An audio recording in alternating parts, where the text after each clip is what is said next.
প্রিয় দর্শক, ধানের সেচ ব্যবস্থা গ্রহণের জন্য যে পদক্ষেপগুলো বর্তমান গ্রহণ করা হয়েছে সেটি হচ্ছে গভীর ডিপ টিউবওয়েল সেটি। আর সেই ডিপ টিউবওয়েলের যে মুখ আমি এটি আপনাদেরকে স্ক্রিনে দেখাচ্ছি।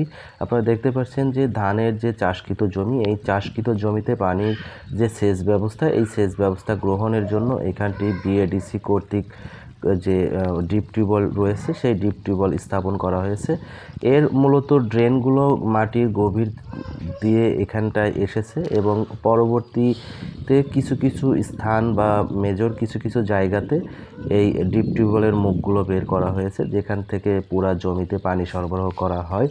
আর এই যে এই ডিপ টিউবওয়েলটি বাংলাদেশ বিএডিসি থেকে এখানটায় দেওয়া হয়েছে এই অঞ্চলে চাষকৃত জমিতে পানি সরবরাহ ব্যবস্থা গ্রহণ করার জন্য। কারণ খরার সময় এই অঞ্চলে যে সেচ ব্যবস্থা, সেই সেচ ব্যবস্থা গ্রহণ করা অনেকটাই কঠিন, আর এটার মাধ্যমে এটি সহজ হয়ে গিয়েছে।